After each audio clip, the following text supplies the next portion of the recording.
समय बीतता गया और लोगों के दिल कठोर होते गए, और ऐसा हुआ कि 95वां वर्ष भी इसी तरह बीत गया और लोग उन चिन्हों और अद्भुत चीजों को भूलने लगे जो उन्होंने सुने थे, और स्वर्ग से आने वाले किसी भी चिन्ह या अद्भुत चीज पर हैरान होना कम करते गए। लोग बुराई की तरफ मुड़ गए। उन्होंने उन सभी बातों पर विश्वास करना बंद कर दिया जो उन्होंने सुनी और देखी थीं, ये सोचकर कि यह सब इंसानों ने और शैतान की शक्ति ने उन्हें धोखा देने के लिए किया है। शैतान लोगों को बहका रहा था। शैतान ने फिर से लोगों के दिलों पर कब्जा कर लिया, जिससे वे उस देश में बड़ी बुराई करने लगे। साल दर साल बुराई चलती रही और इस तरह 96वां, 97वां, 98वां और 99वां वर्ष बीत गया। लोगों की समय रेखा।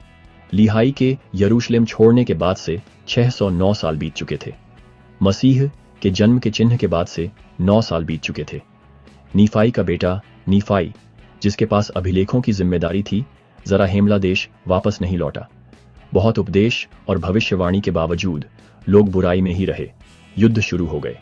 13वें वर्ष में पूरे देश में युद्ध और झगड़े शुरू हो गए। 13वें साल में युद्ध और विवाद पूरे देश में शुरू हो गए। गेदियंटन लुटेरे बढ़ गए, कई लोगों को मार डाला और शहरों को बर्बाद कर दिया।